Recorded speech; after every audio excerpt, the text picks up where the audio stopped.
स्वागत है आपका। आप सभी को मैं नमन करता हूं दिल से इस चैनल पर, सिद्धार्थ IAS के इस चैनल पर।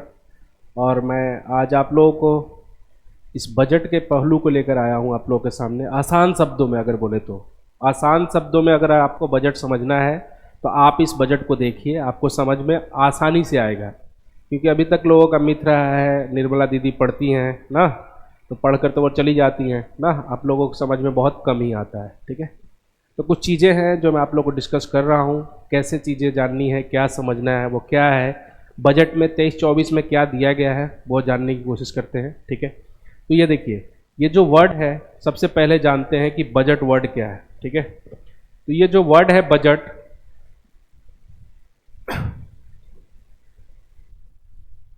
इस बजट वर्ड की अगर हम बात करें, बजट, तो अगर मैं आपको हिंदी में एकदम बोलूँ स्पेशली कि हिंदी में क्या है, तो इसका सिंपल सा मतलब होता है बचत।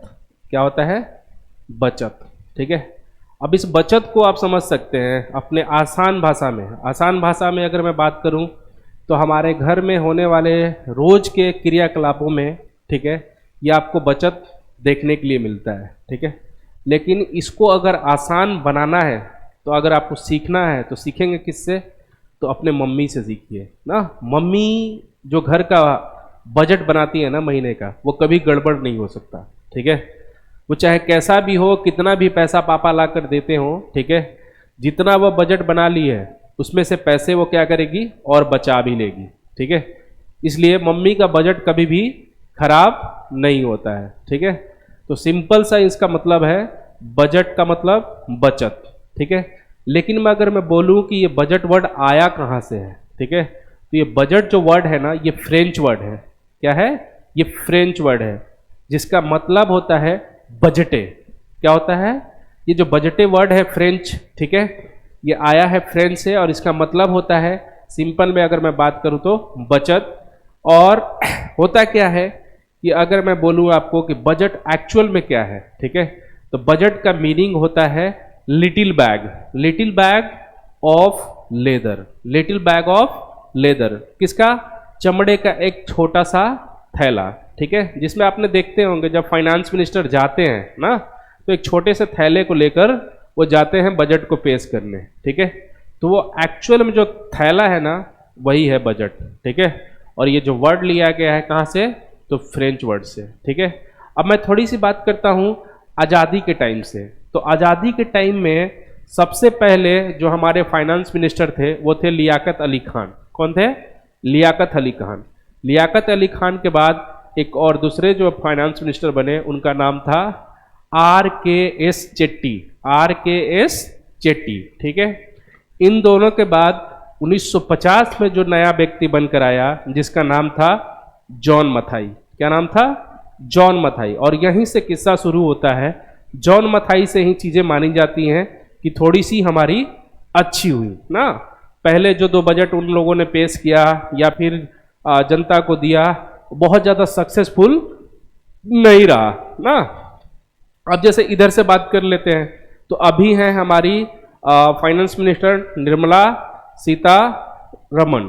ठीक है, इससे पहले जो थे वो कौन थे? तो अरुण जेटली थे। अरुण जेटली से पहले कौन थे? तो पी चिदम्बरम थे। पी चिदम्बरम से पहले कौन थे? तो प्रणब मुखर्जी थे। ठीक है, तो ऐसे और भी आगे लोग बनते रहेंगे, लेकिन ये बजट का काम कभी रुकने वालों में से नहीं है, ये चलता रहेगा। ठीक है, तो मैं चीज़ें जो है आगे लेकर चलता हूँ और आपको बताता हूँ कि इस बार के बजट में, ये बजट क्या है, 2023 से 2024 में आपको विशेष रूप से गवर्नमेंट ने क्या क्या दिया है। ठीक है, तो इसमें जो हम बात करेंगे आगे चल करना, वो बात करेंगे किस पर? हम अपने बात करेंगे किस पर? टैक्स पर, कि क्या टैक्स में हमें क्या क्या छूटें मिली हैं। ठीक है, और किस तरह से टैक्स हम पर इम्पोज किया जाता है। ठीक है, अब टैक्स का भी यहाँ पर देखेंगे आप, तो टैक्स का 2 प्रकार होता है ना, एक डायरेक्ट टैक्स और एक इनडायरेक्ट टैक्स। ठीक है, अब इसमें सरकार को जो टैक्सेस मिलते हैं वो कहाँ से सबसे ज़्यादा मिलते हैं? तो आप एक स्लैब देखेंगे, उस स्लैब में आपको दिखने के लिए मिलेगा कि सरकार को सबसे ज़्यादा जो टैक्स मिलता है वो GST से मिलता है। कितना मिलता है? 17% मिलते हैं ओवरऑल टैक्स, मतलब अगर 100 रुपये सरकार को टैक्स मिले हैं तो 17 रुपये कहाँ से मिलेंगे? जीएसटी से मिलेंगे। उसके बाद फिर कहाँ से मिलेंगे?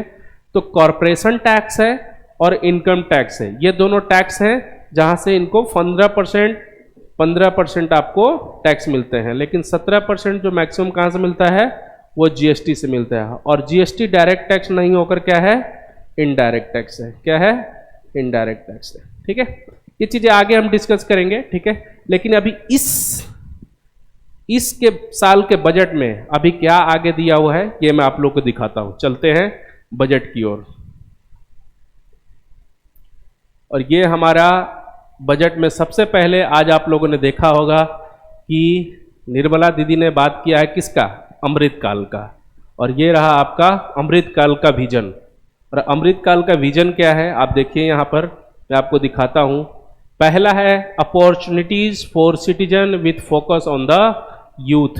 ठीक है, तो इस बार पूरा भाई जितने भी अवसर हैं वो किसको मिलेंगे? यूथ को मिलेंगे कि यूथ क्या करे, हमारे देश के विकास होने में जिस तरह का प्रयास करेंगे उसके लिए सरकार उनको क्या करेगी? हर सेक्टर में उनको अपनी सारी रिसोर्सेज मुहैया कराएगी। ठीक है जी, तो ये है आपका पहला opportunities for citizen with focus on the youth. ठीक है, सेकंड है आपका ग्रोथ एंड जॉब क्रिएशन। ठीक है, सरकार को आप देख रहे हैं सभी लोग पछाड़ते हैं, लताड़ते हैं और बोलते हैं कि आप सब चीज़ कर रहे हैं लेकिन जॉब क्रिएशन के लिए कुछ भी नहीं कर रहे हैं।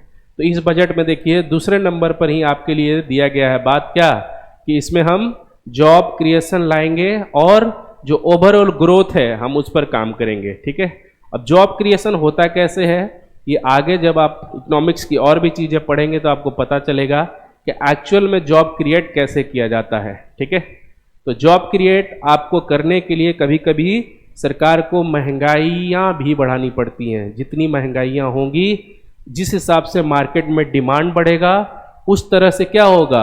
हाँ, आपका इन्फ्लेशन बढ़ेगा और महंगाई बढ़ेगा तो साथ में फिर आपका एम्प्लॉयमेंट भी जनरेट होता है। ये इकोनॉमिक्स के सिंपल से फंडे हैं, जो इकोनॉमिक्स समझते होंगे उनको समझ में आता होगा। ठीक है, नेक्स्ट है आपका strong and stable micro economic environment. ठीक है, जितने भी हम छोटे लेवल पर बात करने वाले हैं इकोनॉमिक इन्वायरमेंट की, ठीक है, उसको क्या करना है? स्ट्रॉन्ग बनाना है और स्टेबल बनाना है। क्या बनाना है? स्ट्रॉन्ग बनाना है और स्टेबल बनाना है। अब देखते हैं कि हमारे सप्तऋषि कौन है। सप्तऋषि जिनको प्रायोरिटीज में लिया गया है वो सप्तऋषि कौन कौन से हैं? तो सप्तऋषि में अगर मैं आपको बात करूं तो सबसे पहले आपको देखिए मैं दिखा चाह रहा हूं यहाँ पर इस अमृतकाल के सप्तऋषि में सबसे पहले मैं आपको यहाँ पर यूथ को दिखाना चाहूँगा, यूथ का पावर। ठीक है, क्योंकि जितने भी स्टार्टअप हो रहे हैं, ठीक है, चाहे वो किसके हों, या अमेजोन के हों या फिर आपके क्या बोलते हैं आप जो फ्लिपकार्ट है उसका स्टार्टअप है, हाँ, और भी जोमेटो है ना, अभी आप जेप्टो देख रहे हैं। तो ये जितने भी स्टार्टअप हैं जैसे ओयो है ना, ये सब स्टार्टअप है। और स्टार्टअप करके यूथ ने गवर्नमेंट को बहुत सारे टैक्स देने की बातें यहाँ पर गवर्नमेंट ने क्या किया है, यूथ से जनरेट करने की बातें कर रहे हैं। ठीक है, सो यूथ सेक्टर में यूथ पावर लाना बहुत ज़रूरी है। यूथ पावर अगर आ जाएंगे सभी सेक्टर में तो गवर्नमेंट को टैक्स मिल जाएगा। ठीक है जी, तो इस पर विशेष जो है फोकस करने की बात की जा रही है यहाँ पर कि हम किस पर फोकस करेंगे, तो यूथ पावर पर करेंगे, फाइनेंशियल सेक्टर पर करेंगे। फाइनेंशियल सेक्टर हमारे पास कौन कौन से हैं, तो जितने भी रिलेटेड बैंक से जुड़ी हुई हैं, या चाहे वो कोऑपरेटिव बैंक हो या फिर नॉन कोऑपरेटिव बैंक हो, या फिर जितने भी, हाँ, अभी आप देख रहे हैं कि बैंक अभी कुछ इन 10 दिनों से 15 दिनों से अभी बहुत थोड़ी सी क्या है परेशानी में बेचारे आए हुए हैं। क्यों? क्योंकि अदानी जी का पूरा शेयर जो है वो डूब रहा है। ठीक है, तो डूब रहा है तो भाई कितना डूब गया है आपको पता होना चाहिए कि उनका 2 लाख करोड़ रुपए का शेयर डूब गया है, जिसकी वजह से वो विश्व के 10 व्यक्तियों में शामिल थे, अब उनसे बाहर हो गए हैं। अब वो बाहर निकल गए हैं और 10 व्यक्ति से बाहर निकलकर अब 11वें 12वें स्थान पर आ गए हैं। ठीक है जी, तो ये सब चीज़ें फाइनेंस से रिलेटेड है, इसलिए इसको सप्तऋषि में रखा गया है फाइनेंस सेक्टर को, ठीक है। अगला है ग्रीन ग्रोथ। ग्रीन ग्रोथ में क्या काम करेंगे कि जितने भी कार्बन रिडक्शन से जुड़ी हुई चीजें हैं उस पर हम काम करेंगे।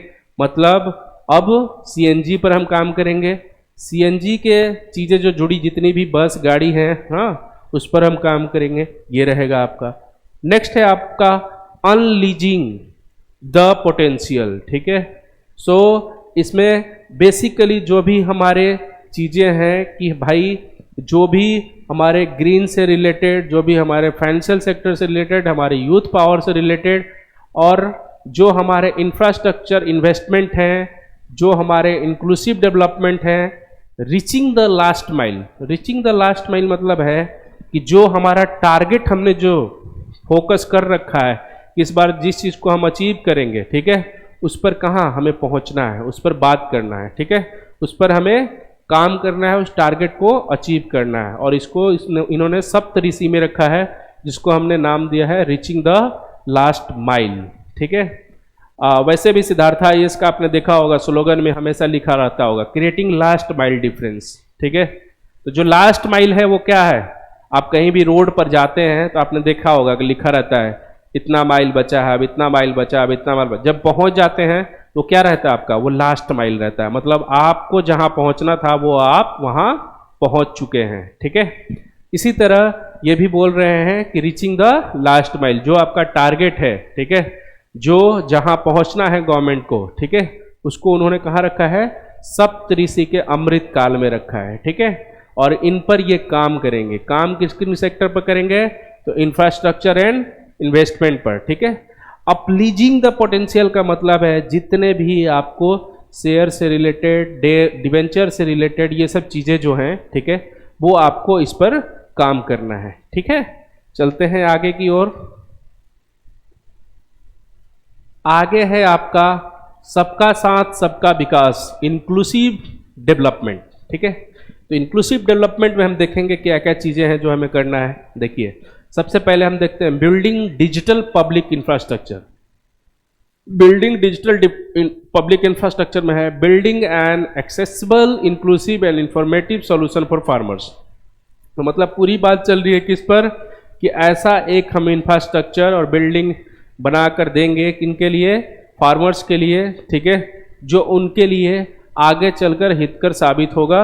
और जहाँ आपको पता है कि हमारी इकोनॉमी का पूरा रीढ़ जो है वो कौन है, यह एग्रीकल्चर है। और एग्रीकल्चर जो जिनसे किसान जुड़े हुए हैं, इसलिए इनको सबका साथ सबके विकास में सबसे पहले देखिए रखा गया है, ठीक है।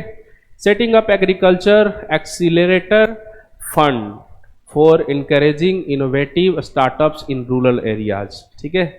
अब जितने भी रूरल एरियाज में, ठीक है, जो स्टार्टअप्स होने वाले हैं उनको क्या करेंगे, वो इनकरेज करेंगे, ठीक है। अगर इनोवेटिव आइडियाज लेकर आए हैं तो उसके लिए भी आपको फंड दिया जाएगा इस बजट में, ठीक है। इस बजट में आपको रूरल एरियाज पर भी डेवलपमेंट के काम करने के लिए आपको बहुत सारी चीज़ें मिलने वाली है। क्या है, टारगेटेड फंडिंग 20 लाख करोड़, देख रहे हैं, 20 lakh crore agriculture credit targeted at animal husbandry, dairy and fisheries sector. लो भैया, 20 लाख करोड़ रुपीस का आपको क्या मिल रहा है, आज पर आपको टारगेटेड फंडिंग मिल रहा है। किस किस क्षेत्र में, तो देख लीजिए, एनिमल हस्बेंड्री, एनिमल हस्बेंड्री आप अच्छे से समझते हैं, गाय ना, बकरी, ये सब जो पाले जाते हैं, ठीक है, उस पर काम किया जाएगा। और किस पर, तो डेयरी पर, और किस पर, तो फिशरीज पर। फिशरीज समझते हैं, जो बायोटेक के स्टूडेंट होते हैं, ठीक है, बायोटेक्नोलॉजी वाले, उनको पढ़ाया जाता है मत्स्य पालन, ठीक है। अब इस मत्स्य पालन में, ठीक है, बहुत सारे उत्पादन किए जाते हैं, जैसे झींगा उत्पादन है ना, और है आपका जैसे रोहू उत्पादन है ना। तो मछली का जो प्रकार है भिन्न प्रकार के, उस पर फोकस करने के लिए सरकार आपको 20 लाख करोड़ रुपए दे रही है भाई, ठीक है। और इस बजट में पूरा पैसा ये आपके इस पर काम होने वाला है। अगला है ANB, horticulture clean plant programme to be launch to boost production of high value horticulture crops, ठीक है। हॉर्टिकल्चर समझते हैं, हॉर्टिकल्चर है आपका पूरा जितना आप जाएंगे जमीनी स्तर पर जब आप जुड़ेंगे, चीज़ों को जानेंगे, ठीक है, तो आपका होता है एक क्या कि आपके जो मधुमक्खी होते हैं, ठीक है, उनके पालन को लेकर चीज़ें की जाएंगी, ठीक है। और जो मधुमक्खी पालन होता है, मधुमक्खी आपको पता है कि एक क्रॉप्स से दूसरे क्रॉप्स में क्या करती है, चीज़ों को, उसके बीज को पहुंचाने का काम करती है, ठीक है। तो इस पर ये काम बहुत सारी चीज़ें होने वाली हैं, ठीक है। तो ये भी काम आपका क्या है, आगे बजट में इस पर भी पैसा आपको पास हुआ है, ठीक है जी। Making India global hub for millets, Shri Anna, support to be given to IIMR Hyderabad for promoting research, ठीक है। और है setting up of widely available storage capacity will enhance farmers remuneration by enabling sale of appropriate times, ठीक है। Remuneration की बात करें तो सिंपल सा फंडा है भैया, रेमुनरेशन का मतलब होता है सैलरी, ठीक है। तो किसान का रेमुनरेशन कैसे बढ़ेगा, जब उनका क्या बढ़ेगा, फार्मर्स के जो चीज़ें हैं, जो उनका ग्रोथ है वो बढ़ेगा, ठीक है। तो वो बढ़ाने के लिए गवर्नमेंट ने इसके लिए स्पेशली बजट पास किया है, और उसमें क्या है, मोर क्रेडिट टू एग्रीकल्चर सेक्टर, ठीक है। अब देखो पहले फाइनेंशियल ईयर में जो था 15 में 85 लाख करोड़ रुपए का दिया गया था, ठीक है। 2016 में 92 लाख करोड़ रुपए दिए गए थे, किसके लिए, एग्रीकल्चर सेक्टर को क्रेडिट दिए गए थे। ये बढ़ते बढ़ते 2022 में 1,86,000 करोड़ था, ठीक है। तो ये चीज़ें आपको क्या है कि आपको देखना पड़ेगा, ठीक है। रिकॉर्ड फूड ग्रेन प्रोडक्शन, ठीक है, मिलियन टन्स में हुआ है भाई, देख लो, ये है इस बार का। तो इस बजट में आपको इन चीज़ों पर और चीज़ें बढ़ानी है, इस पर काम करना है, ठीक है। नेक्स्ट है फिर से सबका साथ सबका विकास इंक्लूसिव डेवलपमेंट में सबसे, उसके बाद हेल्थ को रखा गया है। हेल्थ में मैं देख रहा हूँ यहाँ पर 157 new nursing colleges to be establish. लो भाई 157 कॉलेजेस जो हैं वो नर्सिंग कॉलेजेस हैं जो इस्टेब्लिश किए जाएंगे, ठीक है। दूसरा है sickle cell anaemia elimination mission to be launch. लीजिए भाई, हमारे यहाँ आपको पता है कि क्या होता है, इनीमिया नाम का बीमारी होता है, ठीक है। इसको क्या करना है, इलिमिनेट करने के लिए एक मिशन लॉन्च किया गया है, ठीक है। एलिमिनेट मतलब खत्म करने के लिए, ठीक है। नेक्स्ट है new programme to be promote research in pharmaceuticals to be launch, ठीक है। फार्मास्यूटिकल सेक्टर में दवाइयाँ बनाने के लिए बहुत सारे प्रोग्राम लॉन्च किए जाएंगे, और इसके लिए पैसा ना क्या किया गया है, आपको इस बार बजट में पास कर दिया गया है। Joint public and private medical research to be encouraged by select ICMR labs. फिर से वही बात हो रही है कि जितने भी रिसर्च सेक्टर में इस बार आपको वैक्सीन बनाना है, क्या चीज़ें करनी है ना, नए नए जैसे टीबी ट्यूबरकुलोसिस के लिए दवाई वो बनाना है, दवाई बनाना है, या फिर उनका वैक्सीन बनाना है, या फिर उनका जो भी ख़त्म करने की जो चीज़ें हैं उसके लिए भी बजट में आपको बहुत सारी चीज़ें मिली हैं। Increases in expenditure on health and education, ठीक है। देखिए हेल्थ में जो है आपको पिछले साल हमारा फाइनेंशियल ईयर में 2019 में जो था फाइनेंशियल ईयर में वो हमारा हेल्थ 1.4 था, और अभी हेल्थ में है 2.1, ठीक है। ये कब फाइनेंशियल ईयर हमारा जब है ये हेल्थ सेक्टर में, पहले हमारे 2019 में जो था 1.4 था और हेल्थ में था 2.1। ये कब की बात कर रहा हूँ मैं, तो ये आपकी बात कर रहा हूँ मैं हेल्थ सेक्टर की, ठीक है। एजुकेशन सेक्टर में क्या है कि 2019 में फाइनेंशियल ईयर में 2.8 था, और अभी 23 में इसको बढ़ाकर 2.9 कर दिया गया है, ठीक है। ये है हमारे टोटल GDP का जिस पर हम काम करेंगे, ठीक है।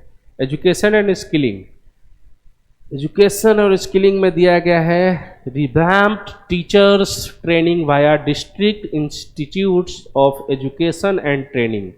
दूसरा है national digital library to be set up for children and adolescent.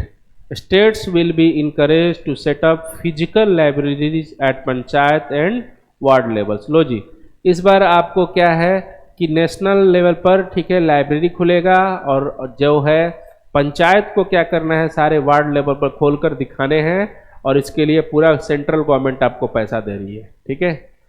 अब आ रहा है big tent that accommodates all. Tent समझते हैं? टेंट जब आप कहीं बारात में जाते हैं, कहीं किसी के उसमें शादी में जाते हैं, तो आप देखते हैं एक बड़ा सा टेंट लगाया जाता है, ठीक है।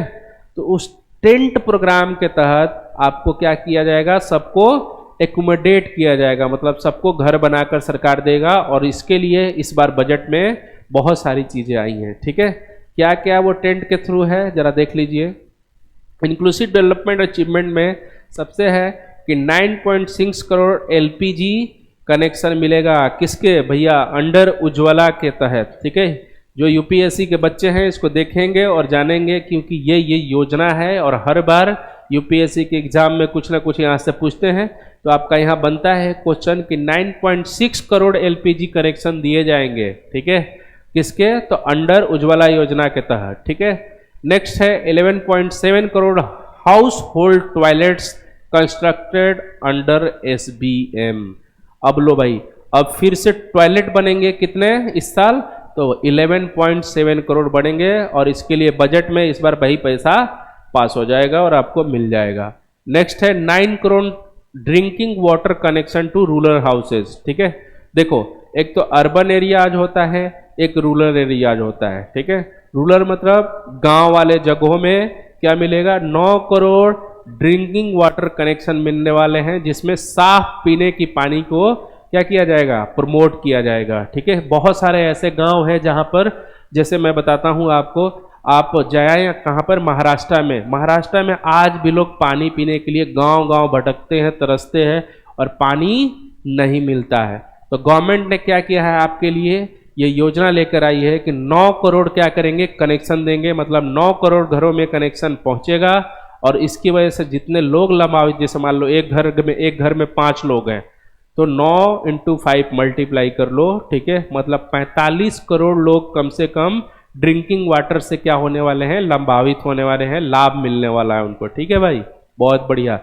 Cash transfer of 2.2 lakh crore to over 11.4 crore farmers under PM Kisan. लो जी, अब पैसा भी यहाँ पर कितना मिलने वाला है? तो 2.2 लाख करोड़ मिलने वाले हैं, ठीक है।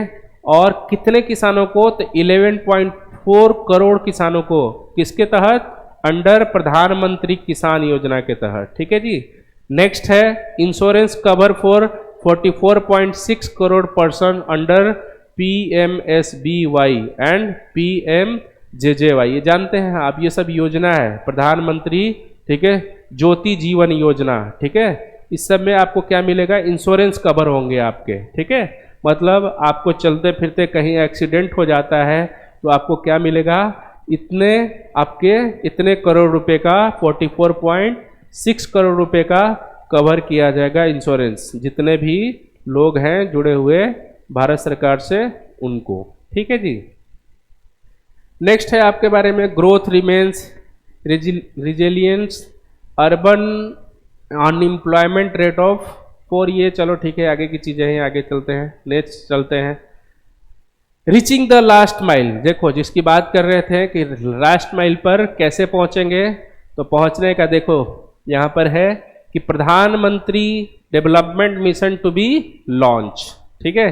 ये किया गया है भाई, और इसमें इंफ्रास्ट्रक्चर को डेवलप किया जाएगा। और चीजें क्या है? फाइनेंशियल असिस्टेंट दी जाएंगी किसको? तो sustainable micro irrigation in drought prone region of Karnataka, ठीक है। आपको पता है कर्नाटका में सुखाड़ आ जाता है, ड्रॉट आ जाता है। ड्रॉट मतलब समझते हो ना, जहां पानी की कमी हो जाती है। तो उस टाइम में फाइनेंशियल असिस्टेंट दिया जाएगा, मतलब पैसे के ना लाभ को पहुंचाया जाएगा। कहां पर? कर्नाटका में, ठीक है। किसके तहत? तो सस्टेनेबल माइक्रो इरिगेशन के थ्रू पहुंचाएगा भाई, ठीक है। नेक्स्ट है more teachers to be recruit for 740 Eklavya model residential school. लो, अब क्या है ना कि बहुत सारे टीचर्स क्या कर दिए जाएंगे? रिक्रूट किए जाएंगे, ठीक है। किसके लिए? जो 740 एकलव्य मॉडल रेसिडेंशियल स्कूल खोले जाएंगे उसके लिए, ठीक है जी। नेक्स्ट है Bharat Shri to be set up for digitisation of ancient inscriptions. इसमें देखो कहने की बात है, सबसे पहले देखो ये जो वर्ड है यहाँ पर डिजिटलाइजेशन, ठीक है। मतलब क्या है यहाँ पर, डिजिट जो है ना, हमारे जो पैसे वाली बात है, हमारी जो क्या बोलते हैं, डिजिट से रिलेटेड जो चीजें हैं, ये जो इनसे इनको क्या करेंगे, भारत को इस पर सेटअप पर लाकर इसको इम्प्रूव करने में जो पैसा लगेगा उसको क्या करेगा, अभी आपको बजट में इस तरह के लिए पैसे मिलेंगे। नेक्स्ट है infrastructure and investment. Infrastructure investment में कुछ चीजें पढ़ने वाली जानने वाली हैं, ठीक है। पहला है increase capital investment outlay by 33.4% to 10 lakh crore, ये देखो। नेक्स्ट है continuation of 50 years interest free loan to state government to incentivize infrastructure investment।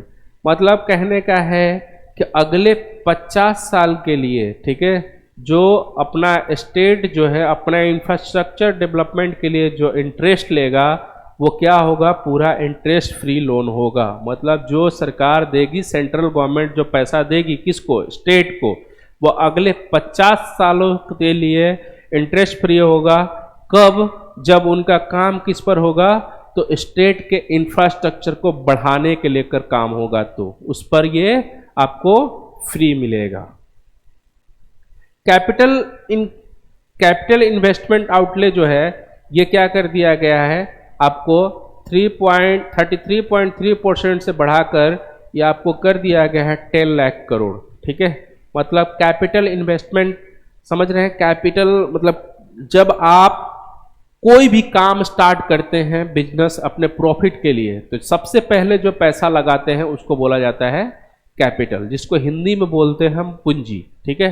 तो कैपिटल इन्वेस्टमेंट के लिए, ठीक है, जो स्टेट है, ठीक है, उसको क्या कर दिया गया है, ठीक है, स्टेट को पैसा बढ़ाने को अब ये 10 लाख करोड़ तक कर दिया गया है, जो आप क्या कर सकते हैं, इस तरह का आप इन्वेस्टमेंट कर सकते हैं। किन किन चीज़ों में भाई, तो आप एयरपोर्ट बनाइए ना, आप रेलवे का इंफ्रास्ट्रक्चर बढ़ाइए, आप स्कूल का इंफ्रास्ट्रक्चर बढ़ाइए, आप प्लेग्राउंड के लिए इंफ्रास्ट्रक्चर बढ़ाइए, ये सब के लिए आपको इन्वेस्टमेंट इस बार बजट में पैसा आपको मिलेगा।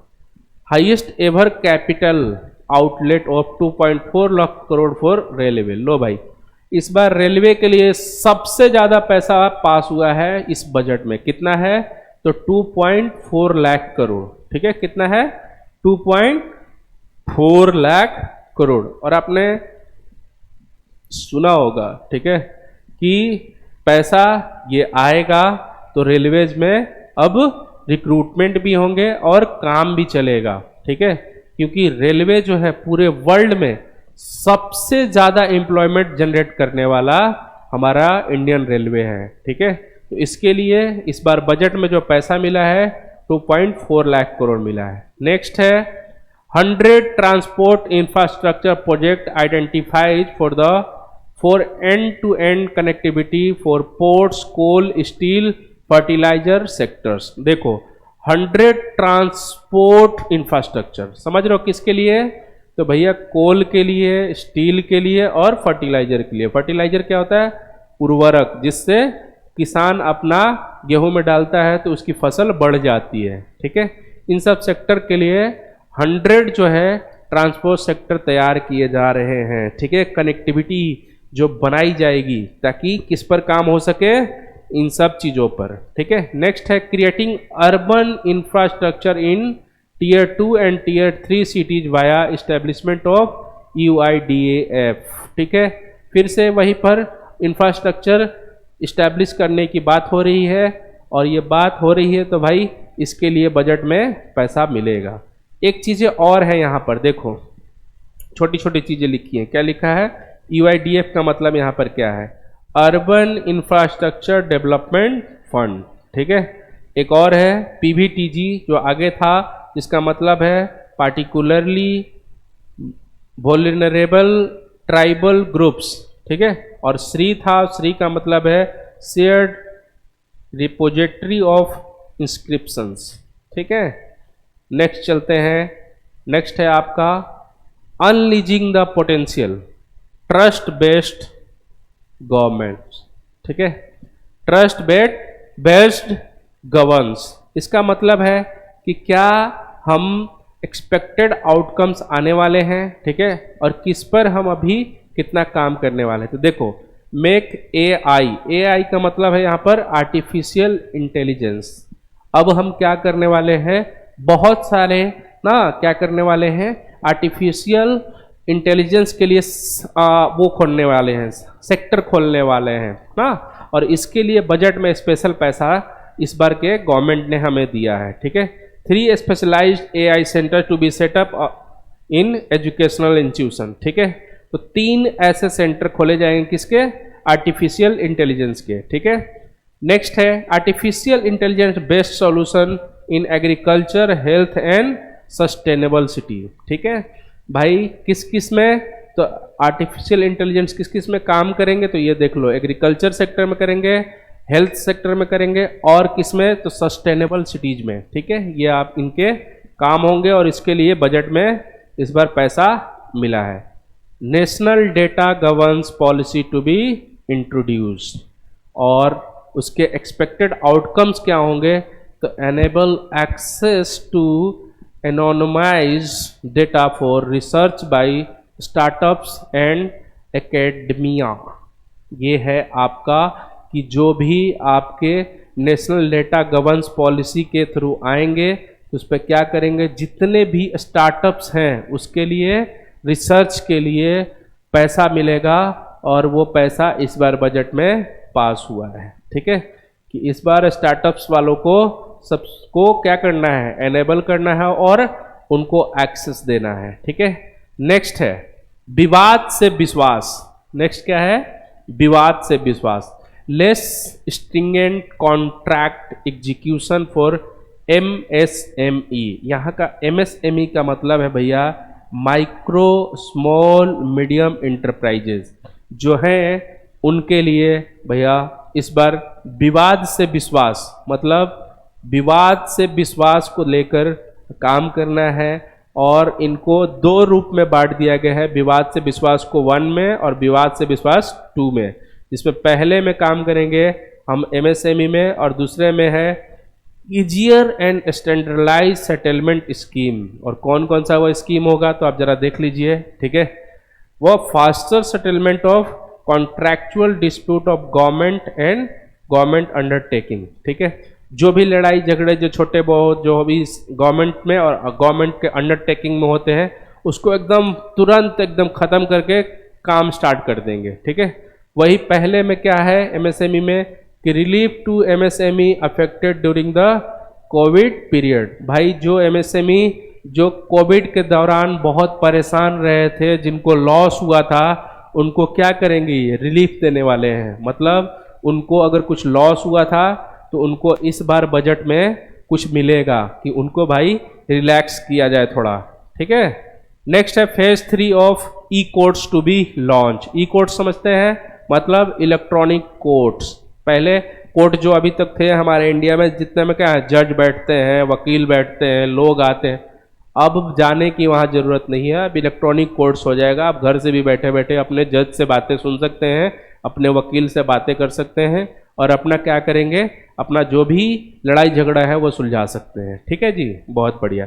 इफेक्टिव एडमिनिस्ट्रेशन ऑफ जस्टिस, देख लो, मतलब जस्टिस मतलब न्याय आपको अब घर बैठे मिलेगा। इस बजट में ये बात रखी गई है। अब आपको वहाँ पर जाने की ज़रूरत नहीं है कि आप कोर्ट भाग रहे हैं, वकील के पीछे भाग रहे हैं, तईद के पीछे भाग रहे हैं। 20 रुपया वो आपसे खींच ले रहा है, 30 रुपया वो खींच रहा है, 50 रुपया वकील ले रहा है, ठीक है। जज के बगल में जो बैठता है वो भी कुछ ले रहा है। तो इस तरह की चीज़ें से बचने के लिए गवर्नमेंट ने क्या किया है, पूरा आपको क्या दिया है, E-कोर्ट्स दिया है कि भैया अब आप घर से इलेक्ट्रॉनिक्स कोर्ट के थ्रू आप लड़ाई झगड़े खत्म करें और सरकार के काम में ना बाधा ना बनने दें, काम अच्छे से करें, ठीक है।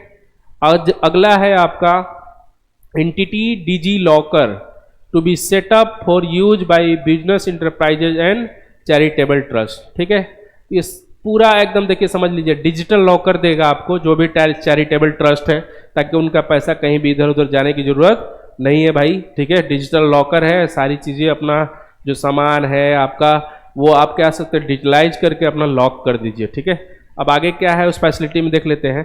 Facilitating secure online storing and sharing of documents with the business ecosystem. देखिए एकदम साफ वही बात कह रहा हूँ जो मैंने अभी कहा कि कुछ नहीं करना है। अब पहले वाली चीज़ें नहीं है कि अब हार्ड कॉपी बनाकर यहाँ स्टोर करना है, वो करना, सॉफ्ट कॉपी में करिए और अपने एक लॉकर बनाकर उसमें डाल दीजिए और बिजनेस के जो भी काम है उस पर करिए, और इससे क्या होगा, इकोसिस्टम बना रहेगा, बहुत सारी चीज़ें आपकी होती रहेंगी। ठीक है, setting up 100 labs for 5G services. लीजिए जी, 5G सर्विस समझते हैं ना, एक पहले था 1G, फिर 2G, फिर 3G, फिर 4G, फिर 5G। तो अभी 5G आया है, मतलब 5 जनरेशन का आपको क्या मिलने वाला है, इंटरनेट का सर्विस मिलने वाला है। ठीक है, तो इस सर्विस को मिलने के लिए क्या करना है, 100 लैब सेटअप करने हैं, और इसके लिए बजट में पैसा आ गया है, और इसके लिए क्या होंगे, आपको चीजें आगे काम करेंगे।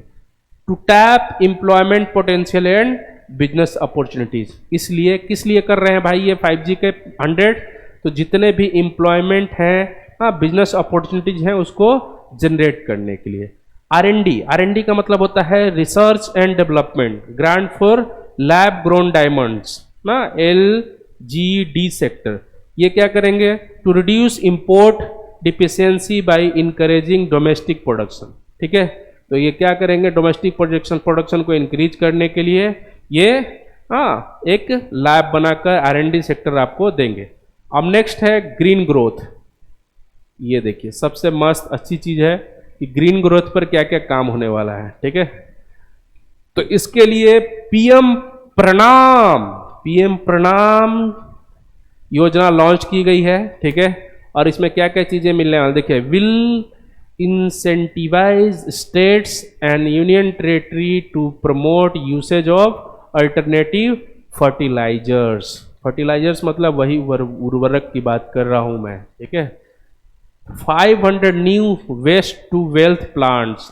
ठीक है, to be establish under Gobardhan समझते हैं ना, वो कृष्ण भगवान जो पूरे गोवर्धन पहाड़ को उठा लिए थे। ठीक है, तो उनके नाम से स्कीम आ गया है Gobardhan scheme for promoting circular economy. ठीक है, चलते हैं, नेक्स्ट है आपका Mishti, to be taken up for mangrove plantation along the coast line. ठीक है, कोस्ट लाइन जितने भी आप समझते हैं कोस्टल एरियाज हैं जहाँ से बिजनेस होते हैं, जहाँ पर समुद्र के किनारे जितने भी ना समुद्री जहाज आते हैं, उसके लिए वहाँ पर बहुत सारे कोस्ट लाइन के किनारे ये योजना चलाई जाएगी जिसका नाम है मिस्टी योजना। ठीक है, नेक्स्ट है Amrit Dharohar, to be implemented for optimal usage of wetlands.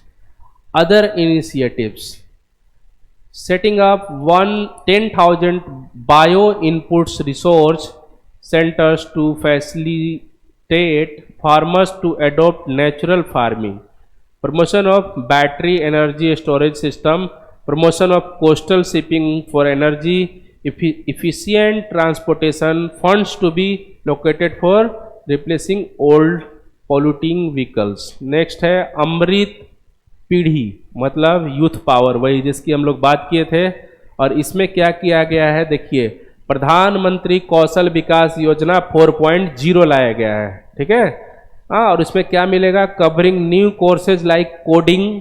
आपको कोडिंग करना आप सिखाया जाएगा, किसके अंतर्गत, तो प्रधानमंत्री कौशल विकास योजना के तहत।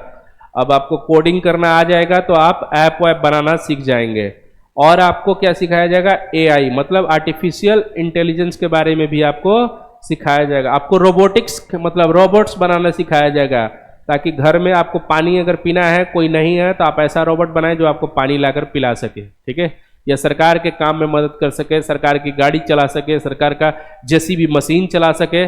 इसके लिए आपको क्या किया जाएगा, आपको कौशल बनाया जाएगा। ठीक है, 3D प्रिंटिंग सिखाया जाएगा ना, तो 3D प्रिंटिंग समझते हैं, बहुत सारे आजकल जैसे आप लोग ने मूवी में 3D इफेक्ट देखते हैं ना, VFX इफेक्ट देखते हैं, ये सब चीज़ें आपको यहाँ पर सिखाई जाएंगी, और इसके लिए बजट में पैसा भाई आ गया है। ठीक है, नेक्स्ट है measures to boost tourism sector. हाँ भाई, ये सबसे अच्छा है कि टूरिज्म सेक्टर को अगर बूस्ट नहीं करेंगे तो दिक्कत होगा, इसलिए क्या किया गया है, टूरिज्म सेक्टर को बूस्ट करने के लिए क्या किए गए हैं, at least 50 destination to be selected through challenge mode to be developed as a complete package for domestic and foreign tourist. Next है स्टेट विल बी इनकरेज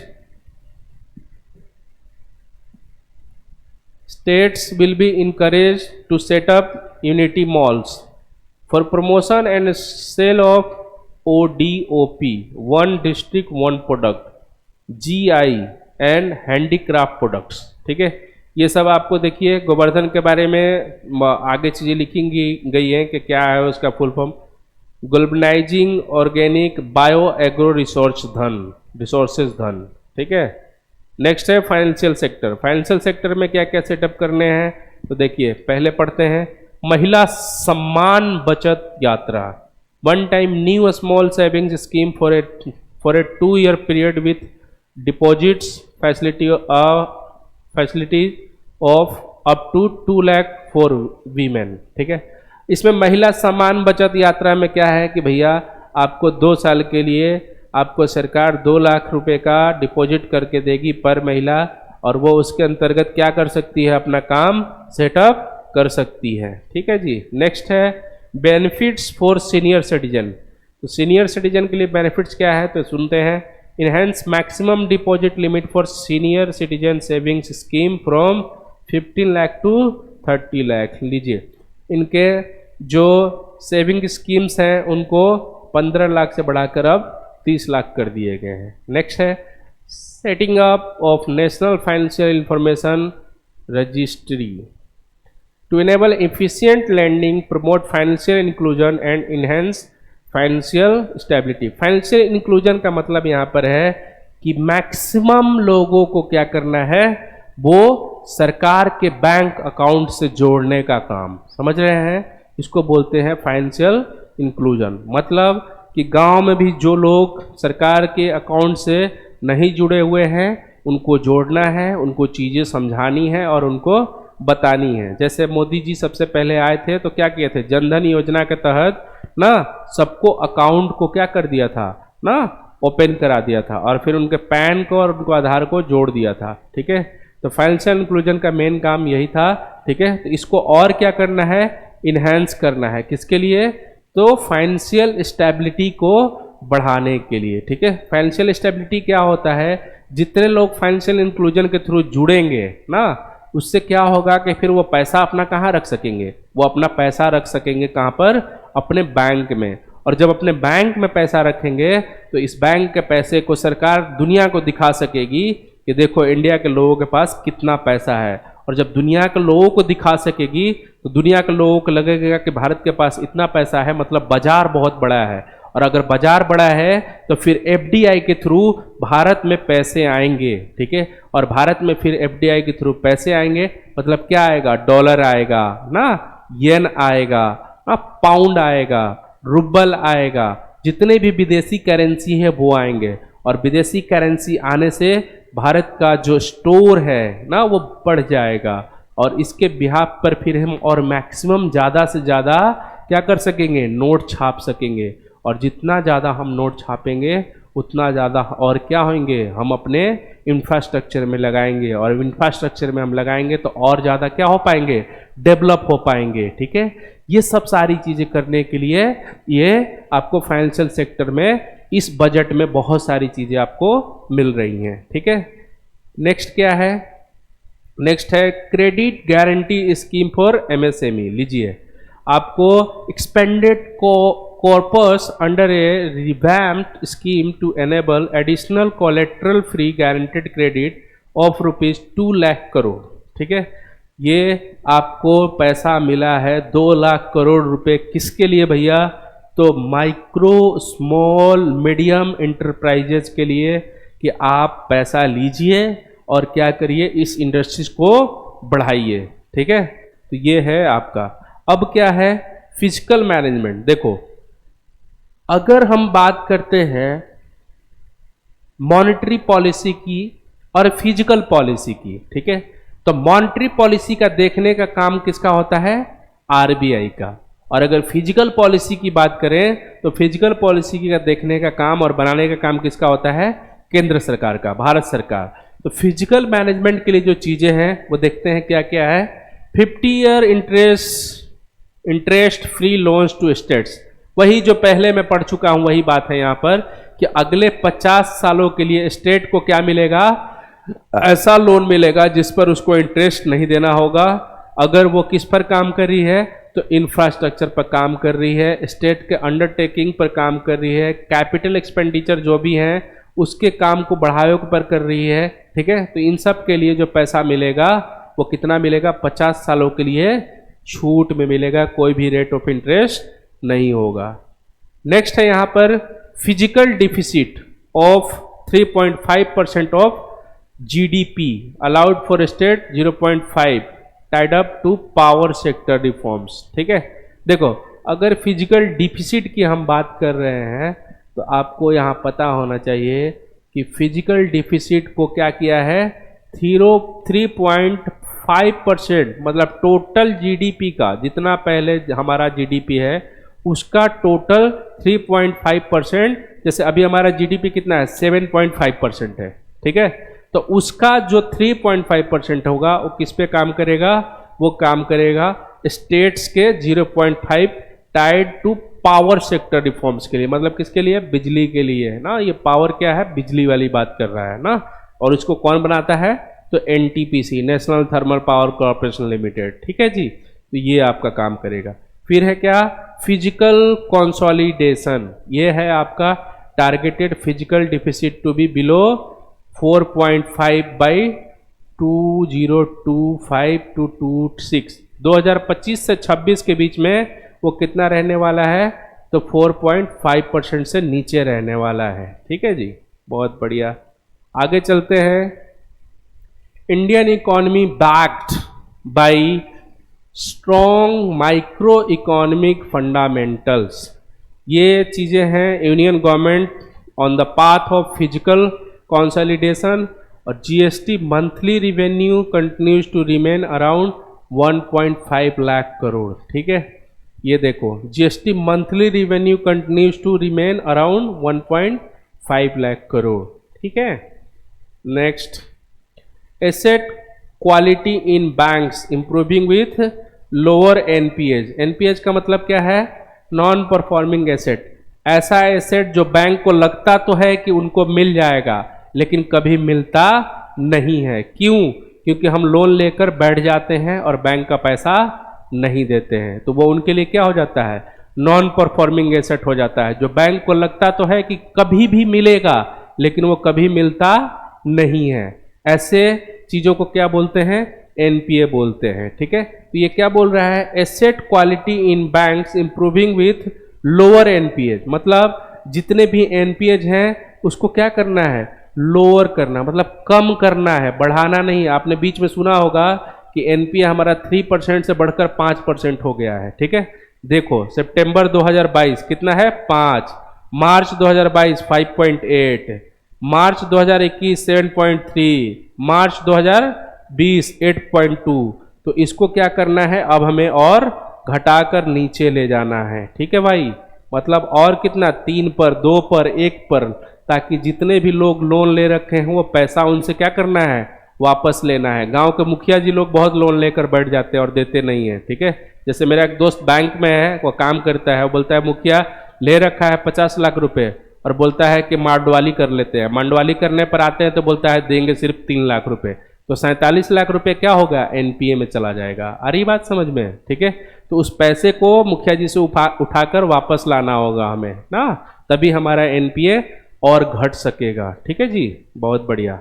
आगे है increasing capital expenditure of union government. ठीक है, capital expenditure मतलब क्या करना है, government को और इसको इंक्रीज करना है, मतलब गवर्नमेंट क्या करे और ज़्यादा से ज़्यादा कैपिटल लगाकर ना चीज़ों को बनाए, स्टार्ट करे, बिजनेस स्टार्ट करे। तो कैपिटल एक्सपेंडिचर होता है मतलब ऐसा पैसा जो हमारे बिजनेस पर खर्चा होने वाला है। आ रही बात समझ में, उसको हम बोलते हैं कैपिटल एक्सपेंडिचर। नेक्स्ट है sufficient foreign exchange reserve to cover 9 months of imports, wholesale prices covering to retail prices. या आप सब जानते हैं होलसेल प्राइस इंडेक्सिंग ना, रिटेल प्राइस इंडेक्सिंग, इसी सब को क्या करना है, कवरिंग करना है। नेक्स्ट है भैया टैक्स प्रपोजल, जो आप लोगों के लिए सबसे ज़्यादा इंपॉर्टेंट है और आपको जानना है, ठीक है। तो simplification in indirect taxes to deliver. Indirect tax हम उसे बोलते हैं which is indirectly impose by the government to the people is called indirect taxes. जैसे आप माचिस लेने जाते हैं तो माचिस पे देखना लिखा रहता है ऑल टैक्स इंक्लूसिव, मतलब उससे आप पर कोई प्रभाव नहीं पड़ रहा है, आपको माचिस लेना है आप माचिस लेंगे और आ जाएंगे, ठीक है। लेकिन सरकार इनडायरेक्ट रूप से आप पे पहले ही इम्पोज कर दिया है वो टैक्स और आपसे ले लिया और आपको पता भी नहीं चला, ऐसे टैक्स को क्या बोलते हैं, indirect tax. There are two types of tax, पहला डायरेक्ट टैक्स और दूसरा indirect tax. Direct tax are those tax which is impose by the government to the people which is directly. जैसे इनकम टैक्स आप पर direct impose किया जाता है, अभी आपने कमाया माल सरकार को दीजिए, नहीं तो इनकम टैक्स वाले भेज दिए जाएंगे। 5 तरह का इनकम टैक्स होता है, ठीक है, सॉरी 5 तरह का डायरेक्ट टैक्स होता है, जो मैं आपको बोल देता हूं, आप लिख लेना, आपको समझ में आ जाएगा। पहला होता है इनकम टैक्स, दूसरा होता है हाउस रेंट टैक्स, तीसरा होता है बिजनेस एंड प्रोफेशन टैक्स, चौथा होता है कैपिटल गेन टैक्स और पांचवा होता है आपका अदर सोर्सेज। और अदर सोर्सेज में आपके आते हैं केबीसी, कौन बनेगा करोड़पति ना, हॉर्स राइडिंग, कसिनो और लॉटरी। इस तरह से पैसे अगर आप जीतते हैं तो आपको डायरेक्ट टैक्सेस देने होंगे, और इनको छोड़कर इंडिया में जितने भी टैक्स हैं वो सारे क्या हैं, इनडायरेक्ट टैक्स हैं। जैसे जीएसटी इनडायरेक्ट टैक्स है, इंटरटेनमेंट टैक्स इनडायरेक्ट टैक्स है। जैसे आप मूवी देखने गए तो मूवी देखने गए तो थिएटर में पैसा दिए, थिएटर वाला किसको देगा, अपने ऊपर वाले को, वो किसके देगा, अपने ऊपर वाले को। तो आपको डायरेक्ट गवर्नमेंट नहीं पकड़ रहा है, इसलिए इंटरटेनमेंट टैक्स क्या है, इनडायरेक्ट टैक्स है। उसी तरह सिन टैक्स होता है। सिन टैक्स क्या होता है, जो हम शराब पीते हैं, जो हम गांजा पीते हैं, जो हम अफीम पीते हैं, जो हम सिगरेट पीते हैं, ऐसे मादक पदार्थों पर जो टैक्स लगाए जाते हैं उनको हम बोलते हैं इनडायरेक्ट टैक्स। और ये इसका एक सरल रूप है जिसको बोलते हैं सिन टैक्स, SIN, सिन। सिन मतलब क्या होता है, पाप। और इंडिया में दारू पीना, शराब पीना, गांजा पीना, अफीम पीना, ये सब पाप माना जाता है। और ऐसे मादक पदार्थों पर जो टैक्स लगता है उसको बोलते हैं सिन टैक्स, ठीक है। जीएसटी इनडायरेक्ट टैक्स है, ठीक है। कहीं भी आप खाना खाने जाएंगे, खाना खाकर आप टैक्स जो देंगे वो रेस्टोरेंट वाले को देंगे, रेस्टोरेंट वाला किसको देगा, अपने मालिक को, मालिक किसको देगा, गवर्नमेंट को, ठीक है। तो ये क्या है, इनडायरेक्ट टैक्स है, ठीक है। आ रही बात समझ में। यहाँ पर है simplification in indirect taxes to deliver, क्या क्या, higher export, higher domestic manufacturing, more value addition in economy, green energy and mobility. Changes to custom duty, ठीक है, कस्टम ड्यूटी भी इनडायरेक्ट टैक्स है। और इसके बेनिफिट क्या क्या होने वाले हैं, for greener mobility, import of mobile camera lens, dipping, value addition, ठीक है, इन सब पर लगने वाले हैं। और नेक्स्ट है key inputs for the producing shrimp feed, more marine export. Next है seeds for manufacturing lab grown diamonds, export promotion, agriculture, augmenting raw material availability for micro, small और medium enterprises to curb duty circumvention। ये सब सारी चीज़ें हैं। आप आते हैं थोड़े डायरेक्ट टैक्सेस का प्रपोजल क्या है, to reduce the compliance burden, promote entrepreneurial spirit and provide tax relief to citizen। ठीक है भैया, देखो इसमें पहला क्या है, 45% of the returns on tax payers portal were processed with in 24 hours, average processing period reduce for 93 to 16 days in 8 years, processed more than 6.5 crore returns this year।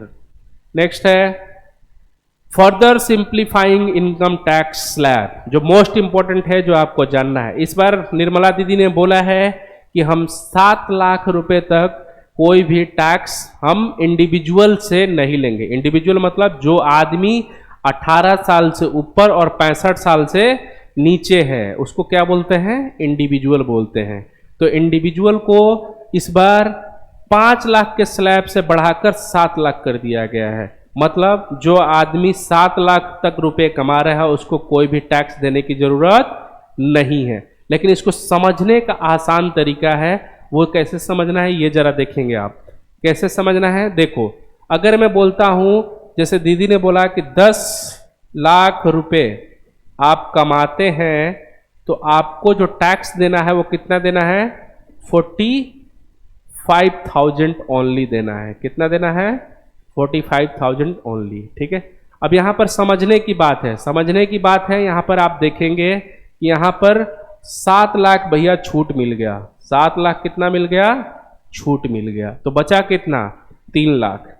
तो इस 3 लाख पर ही आपको टैक्स देना होगा। और टैक्स का स्लैब क्या होगा आपका, ये देखो 9 से 12 वाले स्लैब में आप जाओगे। ठीक है, 9 से 12 वाले स्लैब में जाओगे। 6 से 9 में क्यों नहीं जाओगे, क्योंकि आपने 10 लाख कमाया है। 9 से 10 में आप जाओगे, इसलिए यहां पर आपको कितना है, 15%। और 3 लाख का 15% आप यहां देंगे तो कितना होगा, ये 45,000 होगा। ठीक है, और यही दीदी ने आज भाषण में बोला था कि आपको अगर 10 लाख रुपए कमा रहे हैं तो 45,000 रुपये आपको टैक्स देने की जरूरत है। फिर दीदी ने बोला कि अगर आप 15 लाख रुपए कमाते हैं, अगर आप 15 लाख रुपए कमाते हैं तो आपको टैक्स देना पड़ेगा 1,05,000 रुपये। कितना देना पड़ेगा, 1,05,000 रुपये। तो आप ऐसे मत निकाल लेना डायरेक्ट कि 15 लाख है, ठीक है, तो इस स्लैब पर निकाल लिए, ऐसे नहीं। आप जाएंगे पहले 7 लाख आपको जो छूट मिला है उस पर 7 लाख पहले छूट दे दीजिए अपने आप को। 7 लाख छूट दे दिया आपने तो कितना बचा, 8 लाख। अब 8 लाख पर जो स्लैब है आपका, वो स्लैब कितने का है, पहले 3 लाख का। तो पहले 3 लाख का देखो क्या है, 3 लाख पर आपको इस स्लैब में जाना पड़ेगा। कौन से स्लैब में, तो इस वाले स्लैब में, जो अभी स्लैब आप गए थे 15%। ठीक है, तो 3 लाख का आपका 15% कितना हो जाएगा, ये हो जाएगा 45,000 रुपये। कितने हो जाएंगे, 45,000 रुपये। रेस्ट कितना बचता है आपका, 5 लाख। और इस 5 लाख पर आपको देना कितना है, ठीक है, तो आपको देना है 5 लाख का 15%। ठीक है, और 15% आप देंगे तो 15% के हिसाब से टोटल आपका ये हो जाएगा, सॉरी, यहाँ पर आपको 3 लाख पर देने हैं 10%, 6 to 9 वाले स्लैब में आएंगे। और 3 लाख का 3%, 10% आपका होगा 30,000। ये 30,000 आपका यहाँ हो जाएगा। और 5 लाख का आपका बचता है 15%, जो हो जाएगा 75,000 रुपये। और ये आप मिलाएंगे तो 1,05,000 रुपये आपके हो जाएंगे।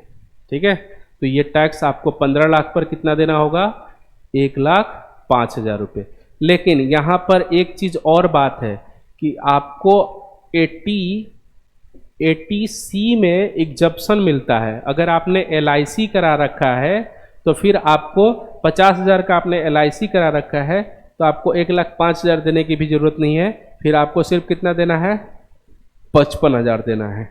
अगर आपने किसी NGO को पैसा दे रखा है, NGO, ठीक है, जैसे हमारे सोनू सूद भैया जो हैं वो बहुत लोगों को गाड़ी में उठा उठा कर ले जाकर छोड़ने का कार्य करते हैं। ठीक है, तो उनको उनके सोनू सूद के नाम से, सूद फाउंडेशन के नाम से NGO चलता है जिसमें वो अपना छूट ले लेते हैं। तो NGO में मान लीजिए आपने 20,000 रुपये दे रखे हैं तो 20,000 रुपये और आपको छूट मिल जाएगा। तो टोटल आपको टैक्स सरकार को 35,000 रुपये ही पे करना है। ठीक है, ये चीज़ यहाँ समझने की ज़रूरत है। ठीक है, नेक्स्ट है, आगे की चीज़ें समझते हैं कि highest surcharge rate on income tax above 5 crore to be reduced from 37% to 25% under new regime.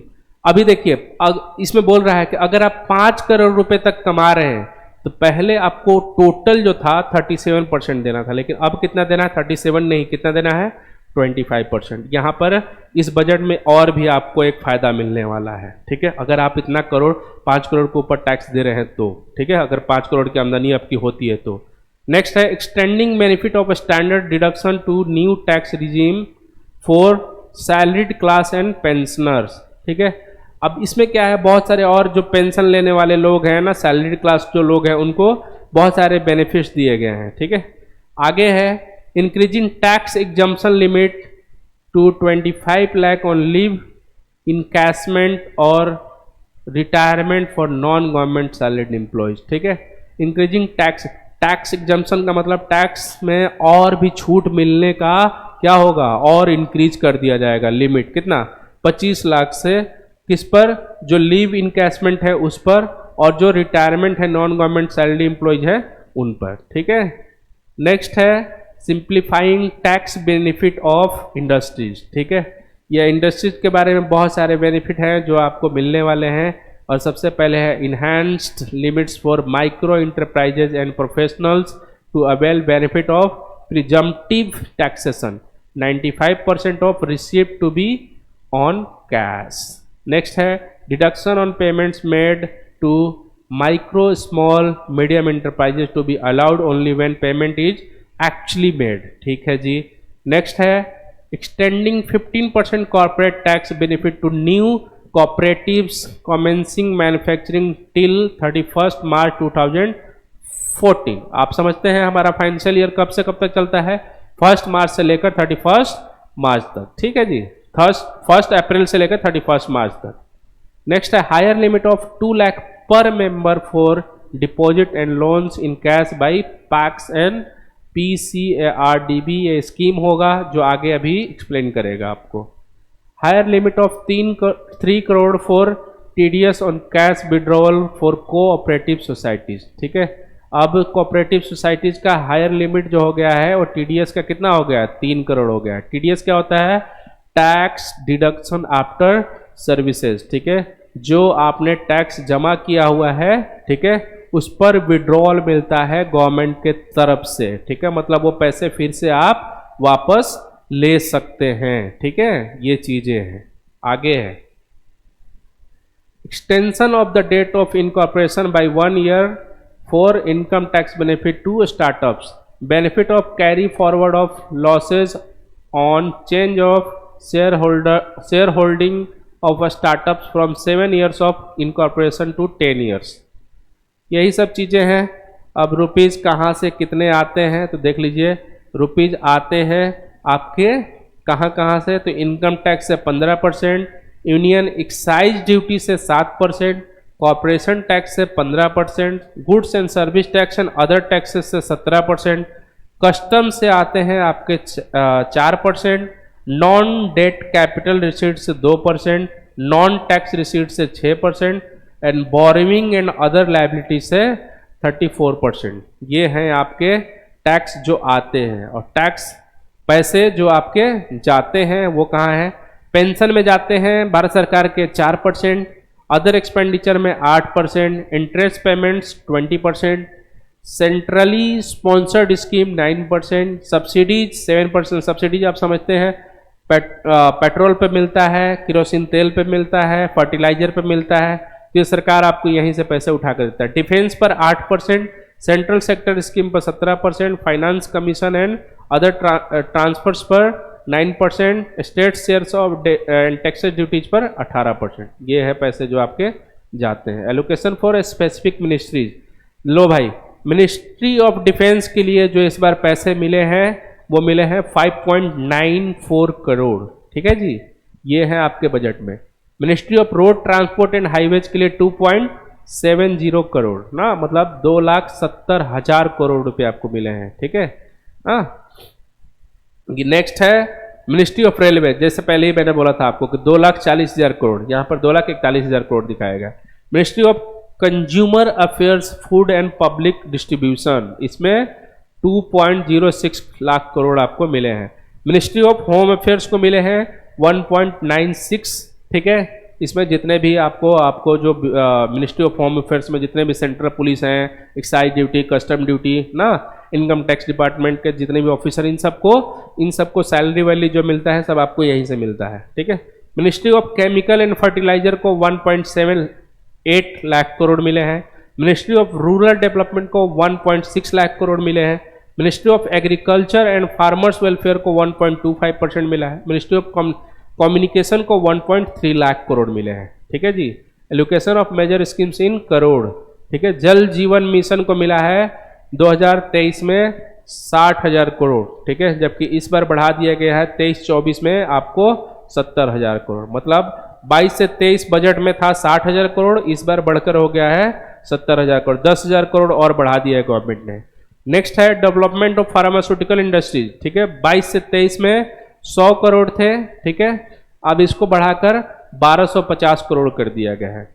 Next है एकलव्य मॉडल रेसिडेंशियल स्कूल, इसको 2000 करोड़ से बढ़ाकर 5,973 करोड़ कर दिया गया है।